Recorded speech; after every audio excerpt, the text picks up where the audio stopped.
Mutton idli. Narayanpur के गांव में भीम कहकर एक आदमी कैटरिंग सर्विस का व्यापार चलाता था। भीम जो भी पकाता था वे बहुत स्वादिष्ट रहते थे। उस गांव में छोटा हो या बड़ा जो भी फंक्शन होता था भीम को ही कैटरिंग के लिए बुलाते थे। भीम को खाना पकाने में उनका परिवार बहुत मदद करते थे। उनका पिता सांबार तैयार करने में स्पेशलिस्ट था। माँ तो बिरयानी पकाने में स्पेशलिस्ट थी। वैसे ही उनका भाई लोग भी खाना पकाने में उनका मदद करते थे। वही गांव में राजा सिंह कहकर एक जमींदार रहता था। राजा सिंह बहुत पैसे वाला था। उनका गांव में अच्छा नाम के साथ साथ बहुत सारे संपत्ति भी था। एक बार राजा सिंह उनके पास काम करने वाले मुनीम से, मुनीम जी, हमारा बेटा का जन्मदिन नजदीक पड़ रहा है। खाना पकाने के लिए अब तक हमने किसी को भी नहीं रखे। असल में गांव वालों को उस दिन किसी के घर में भी खाना पकाना नहीं चाहिए। सुबह नाश्ता, दोपहर को खाना, ऐसा ही रात में डिनर भी हमारे पास है कहकर कहे थे ना। शहर से अच्छे से बावर्ची को लाएंगे कहकर मेरा साला जी कह रहा है, कहा। तब मुनीम, मालिक, शहर से क्यों लाना है? और आपके साले जी के बारे में कहना है तो पिछले बार एक छोटा सा पार्टी अरेंज करने के लिए कहा और कूल केक आइसक्रीम जैसा बन गया। इतना देरी किया था। ऐसे वालों को काम सौंपना ठीक रहेगा क्या? और एक बार सोचकर बताइए, कहा। तब राजा सिंह के साले जी कन्ना को बहुत गुस्सा आया। तब मुनीम, मालिक, हमारे गांव में भीम कहकर एक बावर्ची है। अगर वो खाना बनाना शुरू किया तो उनका गंध तो बगल वाले गांव तक पहुंचते हैं। असल में बहुत देर से आपको बच्चा पैदा हुआ और आप उनका जन्मदिन बहुत धूमधाम से मनाने के लिए सोच रहे हैं ना। मेरा सलाह ये है कि अगर भीम को बुलाएंगे तो खाना तो बेहतरीन पकाएगा, कहा। तब राजा सिंह ठीक है कहकर मान लिया। एक दिन राजा सिंह भीम के घर गया।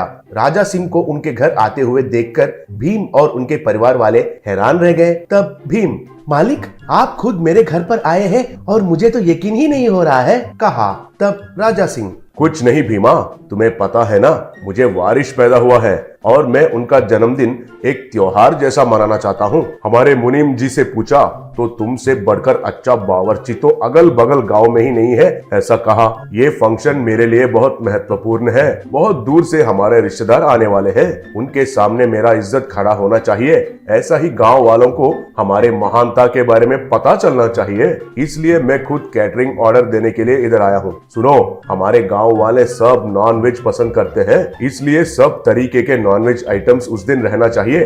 ब्रेकफास्ट से लेकर डिनर तक सब कुछ हमारे पास ही होना चाहिए। अगर कोई भी आइटम अच्छा नहीं है और किसी ने भी अच्छा नहीं कहे तो तुम्हारा पेमेंट नहीं दूंगा। अगर सब आइटम्स अच्छे रहेंगे तो तुम्हें डबल पेमेंट देता हूँ, कहा।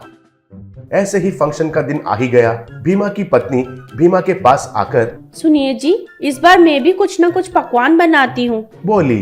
तब भीमा, तुम्हें एक बार कहने से समझ में नहीं आता है क्या? हमारा रसोइया का परिवार है, इसलिए हम खाना अच्छा से बना सकते हैं। तुम्हें कोई पकाने की जरूरत नहीं है, लेकिन पहले जाकर उन सब्जियों को तो काटो। ऐसे ही उस चटनी का काम नजदीक से रहकर देखो, कहा। तब उनका पत्नी बहुत दुखी हुई। ऐसा सब लोग नाश्ता तैयार करते समय पर कन्ना उधर आया। पहले से ही बनाया हुआ चटनी को कोई भी देखे बिना नीचे फेंक दिया।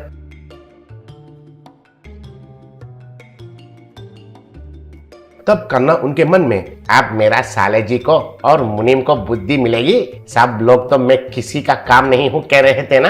अब ये चटनी के वजह से सबको गुस्सा आएगा। मेरे साले जी मुनीम के साथ एक खेल खेलेगा, ऐसा सोचा। कुछ देर के बाद चटनी को नीचे गिरा हुआ देखकर भीम, अरे अरे अरे, चटनी ऐसा कैसे गिर गया, कहकर चिल्लाया। तब परिवार वाले उधर आए। तब भीमा, अरे अब कैसे? चटनी तो गिर गया और एक आधे घंटे में तो अतिथियां आ जाएंगे और चटनी तैयार करने के लिए सामान भी नहीं बचे, कहकर दुखी होने लगा। तब भीमा की पत्नी, सुनिए जी, मेरे पास एक सलाह है। हमारे घर में हम कभी कभार मटन इडली बनाते थे ना, और वो बहुत स्वादिष्ट रहता था। अब तो कैसे भी हमारे पास मटन है ना, उससे ही मटन इडली बनाते हैं, बोली। भीमा के पास और कोई रास्ता नहीं था, इसलिए मान लिया। अतिथियां तो आने लगे। भीमा की पत्नी एक कढ़ाई लेकर उसमें इडलियों को रखी और उन इडलियों के ऊपर मटन करी डालकर इडलियों को अच्छे से फ्राई करके आने वाले अतिथियों को खिलाई।